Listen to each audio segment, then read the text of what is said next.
Before we get into today's story, I just want to say, if you're new here, welcome to Velvet Confessions. Hit that subscribe button and come join us. And wherever you're watching from right now, Vancouver, Toronto, Halifax, somewhere up in the middle of nowhere, with good Wi-Fi and a warm cup of tea, drop it in the comments. I always love knowing who's out there listening now.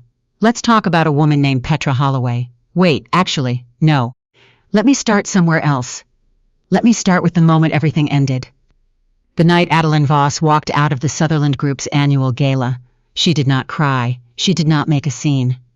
She did not say a single word to the man standing 20 feet away from her with his hand on the small of another woman's back.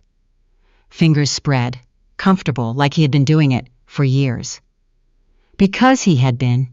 Adaline picked up her coat from the attendant at the entrance of the Fairmont in downtown Vancouver. She said thank you to the young man who handed it to her. She put it on, slowly, buttoned the top button, the way her mother had always told her to when it was raining. Then she walked out through the revolving glass doors and into the November cold, and she did not look back. That was the night Adaline Sutherland. She had taken his name 6 years ago, and she would spend the next 3 years wishing she hadn't. Decided that she was done waiting for a man to see her. What Marcus Sutherland did not know, standing there in his tailored suit, with his champagne and his certainty, was that the woman who had just left the building was not the woman he thought he had married. He thought he had married someone quiet, someone grateful, someone whose entire life's ambition had peaked the moment she became his wife. He was wrong about all of it. Adaline grew up in Nanaimo, the kind of childhood that teaches you early that nothing is guaranteed. Her father, Roland, she never called him Dad after she was old enough to understand what he had done to her mother, left when Adaline was 9, not dramatically. He just stopped coming home, and then one day, his things were gone. And her mother, Vivian, sat at the kitchen table for a long time without speaking, and then stood up and made dinner, and that was that. Vivian Voss was not a woman who fell apart in front of her children. Adaline had one younger brother, Owen, who had their mother's calm and their father's wandering. He was somewhere in Nova Scotia now, doing something with boats, and they texted each other on birthdays and sometimes for no reason at all. She loved him the way you love someone who has seen the same things you've seen and survived the same household. What Adaline had, growing up, was her mother's discipline and her own mind. She was good at math before it was fashionable to be a woman who was good at math. She was accepted to the University of British Columbia at 17, and she studied architecture, not because anyone told her to, but because she had always believed that the way a building is shaped can change how a person feels inside their own body. That space is not neutral. That design is, at its core, a form of care. She graduated top of her cohort. She took a junior position at a mid-size firm in Kitsilano. She worked harder than anyone around her, and she was paid less, and she knew it, and she filed it away quietly. The way she filed away most things that enraged her. She met Marcus Sutherland at 31. At a client dinner she almost didn't attend because she had a deadline, and the weather was bad, and she was tired. He was charming in the way that men who have been told they are charming since boyhood are charming, effortlessly, reflexively, without meaning very much by it. He was tall and good-looking, and he laughed easily, and he made her feel, for the first time in a long time, like someone worth looking at. She knows now that feeling seen and being seen are not the same thing at all. They dated for 2 years. He was attentive in the beginning, interested in her work, curious about her ideas. He introduced her to his colleagues as the smartest person in any room she walks into. And she had been moved by that because she had never heard anyone describe her that way out loud. They married in the Okanagan on a September weekend when the vineyards were gold and the sky was the specific blue that only exists in the BC interior in early fall. It was a beautiful wedding. She remembers thinking standing there in the afternoon light that she had made it, that this was what safety felt like. She was wrong about that too. It did not happen all at once, it never does. The first thing that changed was small. So small she almost didn't notice it. Marcus stopped asking about her projects. Not deliberately, she thought at first. He was busy. The Sutherland Group was expanding, acquiring 2 smaller development firms, and he was consumed by it in the way Ambitious men are consumed by growth. Totally, hungrily, without apology. She was understanding. She had always been understanding. But then the questions stopped about her opinions too. About what she thought of the new restaurant they tried. About the renovation they were doing on the house. About anything, really. That was not directly related to his schedule, or his needs, or his mood. And then came the comments. Quiet. At first, almost gentle. You always overcomplicate things, Adaline. Not everything needs to be a design statement. And then sharper. Why do you always have to argue? I'm just trying to have dinner. And then, at a dinner party 2 years into the marriage, in front of Gerald and Simone, and 3 other couples she barely knew, Marcus laughed at something she said about sustainable materials, and told the table, "This is what happens when your wife has a philosophy degree." And everyone laughed, and she smiled because she did not know what else to do with her face. She had a degree in architecture. He knew that. He had always known that. She thinks about that dinner sometimes. Not because it was the worst thing he ever did. It wasn't. But it was the moment she understood what kind of marriage she was in. Not a partnership. A performance. And she was the one who was supposed to play the supporting role. She played it. For 4 more years she played it. Not because she was weak. Vivian Voss had not raised a weak daughter. But because she had built something of her own in the background, quietly, methodically, the way she had always worked. And she was not finished yet. There was a firm, not a large firm, not yet, but it was hers. It had started 5 years earlier, before she had any idea her marriage was failing. As a small side practice she called Voss Studio, her mother's name, not his. She had registered it without telling Marcus, not out of secrecy at first, but because she knew instinctively, the way you know things you don't want to examine too closely, that he would minimize it, that he would find a way to make it feel small. So she kept it quiet, and she kept it growing. Voss Studio began with 2 residential commissions, a gut renovation in East Vancouver, a new build on Bowen Island, for a retired professor who wanted a house that felt like a forest from the inside. Small projects, precise work. Word spread the way it does when something is genuinely good. By year 3 she had 4 employees. By year 5 she had 12. She had completed a community center in Kamloops that won a regional design award. She had been approached about a mixed-use development in North Vancouver that would have been the largest project her firm had ever taken on. She said yes to the North Vancouver project 2 weeks before the gala. Marcus did not know about any of it, not because she was hiding it to punish him. She had tried, twice to bring it up.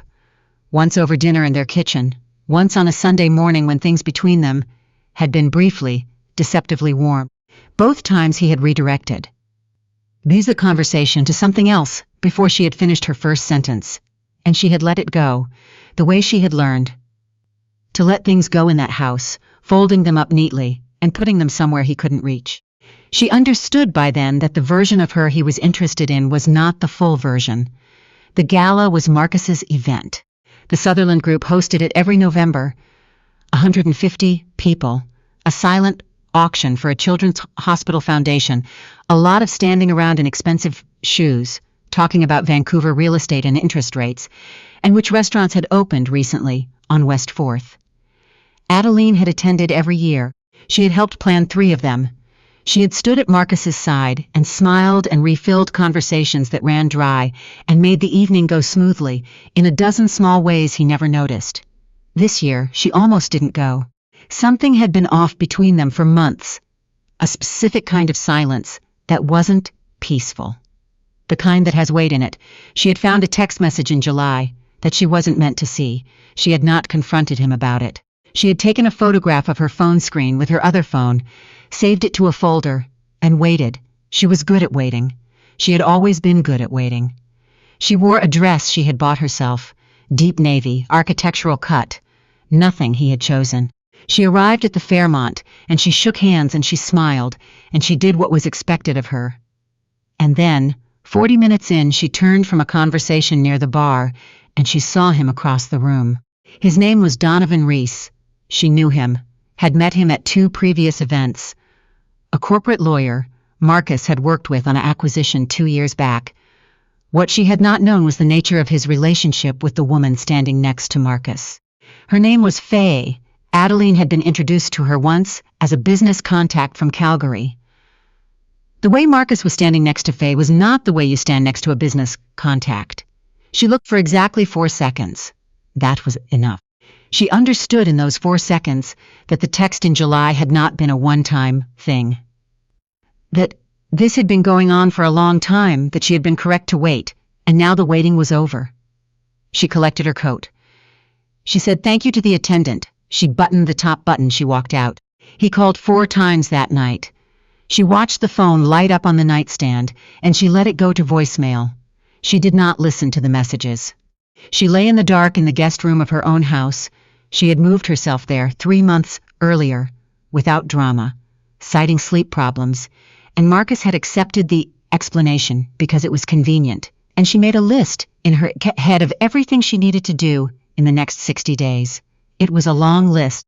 She had been preparing it for months. In the morning, she called Nora Langford, her lawyer. Nora had been her lawyer before she was Marcus's wife and would be her lawyer long after.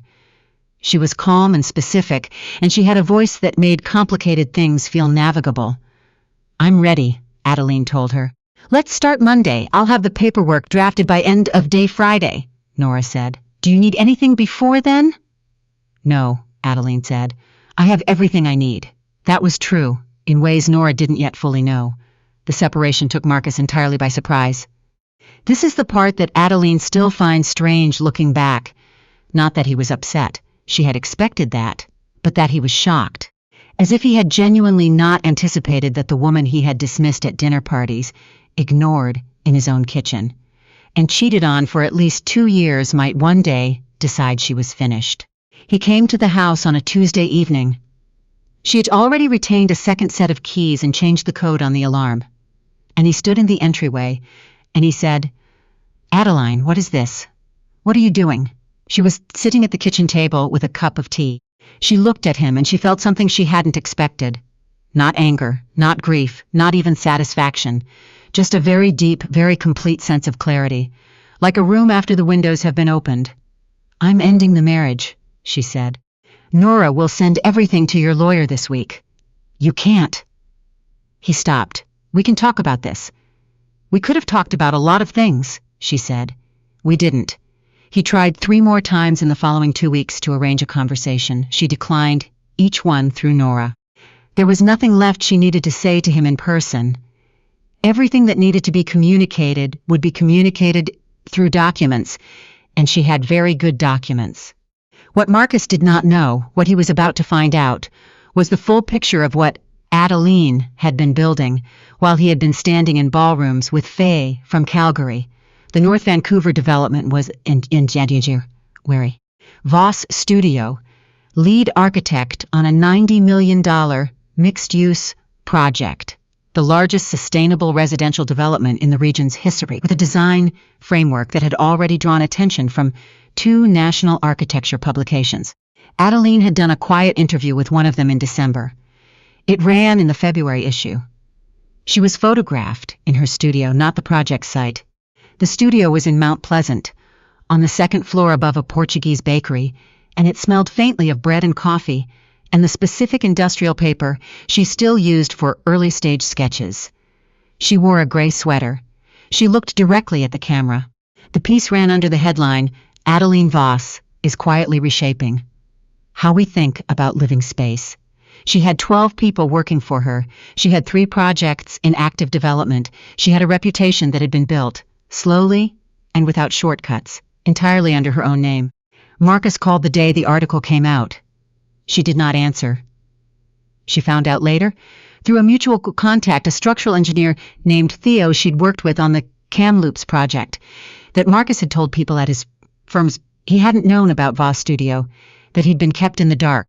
He said it, apparently, as if this made him the wronged party, as if her building a career he had never once asked about. Adaline heard this, and thought about it for a moment, and then let it go. She was not interested in being the villain in his version of the story. She was not interested in his version of the story at all. The divorce finalized in April. There was no custody battle. They had no children. A decision Adaline had made quietly and privately in year 3 of the marriage, when she had understood what kind of man she had married. There was a pre-nuptial agreement, one Marcus had insisted on before the wedding, and which she had signed without complaint because she had known even then that she would be fine on her own. The agreement protected his assets and very little of hers, which had been the point of it at the time. But the prenup had been written before Voss Studio, before the awards, before the North Vancouver project, before the firm became, in the language of the legal documents, a going concern with demonstrable and growing market value. Nora was very good at her job. Adaline did not take the Sutherland house.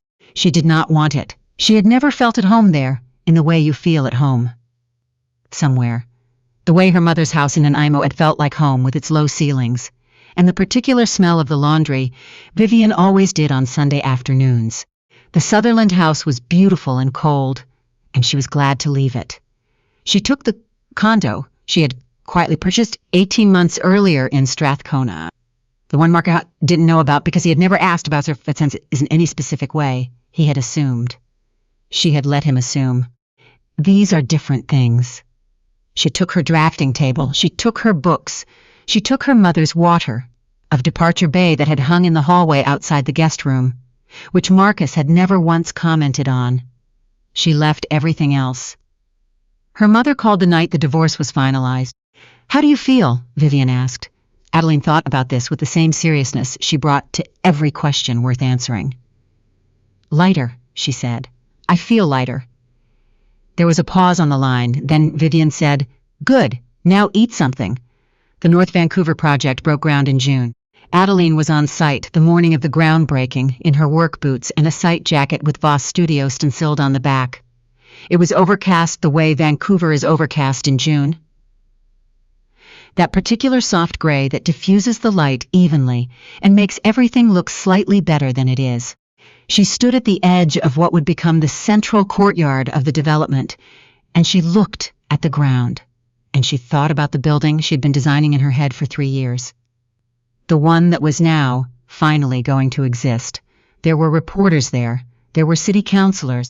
There was a small crowd of people from the community who had come to see what was happening to their neighborhood, which was the right response to have, and whom Adaline had already arranged a community consultation with for the following Thursday. Someone from one of the local papers took a photograph of her standing at the site, looking at something in the middle distance. She didn't know they were taking it. She looked. She was told later, like someone who was thinking about something specific and not about being photographed. She was. She was thinking about the load-bearing configuration on the east elevation, and whether the structural engineer's last revision had accounted for the wind patterns off the inlet. She was not thinking about Marcus Sutherland. She had not thought about Marcus Sutherland in a long time. She heard about Faye in August, the way you hear things in a city the size of Vancouver, sideways, incidentally, through someone who knew someone. Faye had moved into the Sutherland house in May. The relationship had apparently been going on for 4 years, not 2. Marcus had proposed in July. There was a ring and photographs on social media, and an announcement in the kind of circles Marcus moved in, that Adaline had never really belonged to. Adaline heard all of this from Theo, who mentioned it apologetically, clearly uncertain whether he was doing her a kindness or the opposite. "Are you okay?" he asked. "Yes," she said. And then, because it was true, and because she thought Theo deserved an honest answer, "I think I was grieving the marriage for a long time before it ended. There isn't much left to grieve." Theo nodded in the way that men nod when a woman says something they didn't expect. She thought about Faye for a moment. Thought about what 4 years looked like from the inside, the logistics of it, the double life, the careful management of 2 separate realities. She did not feel hatred toward Faye. She had thought she might, and she didn't. What she felt was closer to a kind of distant pity, mixed with something she couldn't quite name, and she decided was simply recognition. Another woman who had believed that Marcus Sutherland was worth the cost of entry. She hoped Faye figured it out sooner than she had. The architecture publication did a longer piece in October. Not just about the North Vancouver project, about Voss Studio as a practice, about Adaline's design philosophy, about the idea she had been working toward for 15 years. That functional space and meaningful space are not separate categories, that you can build something that works and something that matters, and that these two things should always be the same thing. She talked about her mother in the interview, about the house in Nanaimo and what it had taught her about proportion and scale, and the way a room with the right light can make a hard day more bearable. She did not talk about Marcus. She was not asked. The piece ran with the photograph from the groundbreaking, her in her work boots, looking at something in the middle distance, thinking about load-bearing configurations.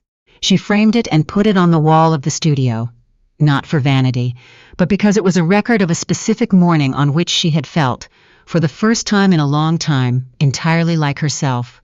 In November, exactly 1 year after she had walked out of the Fairmont into the November rain, Adaline attended an industry dinner, not a Sutherland event, a Regional Architecture Association gala, small and unpretentious, held in a heritage building in Gastown with exposed brick and not enough coat hooks.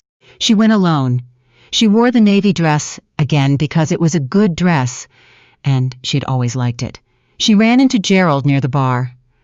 Gerald, who had been at that dinner party years ago when Marcus had made the joke about the philosophy degree. He looked uncomfortable when he saw her, which she understood. "Adaline," he said, "I heard about the North Vancouver project. Congratulations." "Thank you," she said. There was a pause. "Marcus and I," he started. "You don't have to," she said, not unkindly. "I know it's complicated." "It always is." He nodded, relieved, and they talked about the project for a few minutes, and it was fine. She spent the rest of the evening talking to a city planner named Rosalind, who was working on a housing density initiative she found genuinely interesting, and a young architect from Burnaby who had just opened his own practice and was asking the right questions. She gave him her card. She told him to call if he needed to talk through the early years, the instability of it, the way it tests everything you think you know about yourself.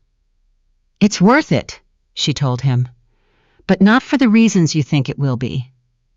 He looked at her like she had said something he needed to write down. At the end of the evening, she stood outside on the Gastown cobblestones and waited for her car and looked up at the sky. Overcast, as it usually was, the city light caught in the low cloud and Bouncy had always found beautiful despite herself. Vancouver in November, cold and wet and lit from underneath. She thought about the building that was being built right now in North Vancouver, its steel frame going up floor by floor in the rain. She thought about the people who would eventually live inside it, in the rooms she had designed to let in a specific quality of morning light. In the hallways she had made wide enough to feel unhurried. In the courtyard, she had oriented to catch the last hour of afternoon sun, even in December. She had not built it for Marcus. She had not built it to prove anything to anyone who had ever dismissed her. She had built it because she believed that the spaces where people live their lives deserve to be designed by someone who understands that living a life is not a small thing. That was all. That was enough. Her car arrived. She got in. She told the driver her address, Strathcona, hers. And she watched the city go by through the rain-streaked window, and she felt exactly what she had told her mother. She felt the night the papers were signed. Lighter, like someone who had put down something very heavy and walked away at a normal pace and not once looked back to see if anyone had noticed. She had noticed. That was enough.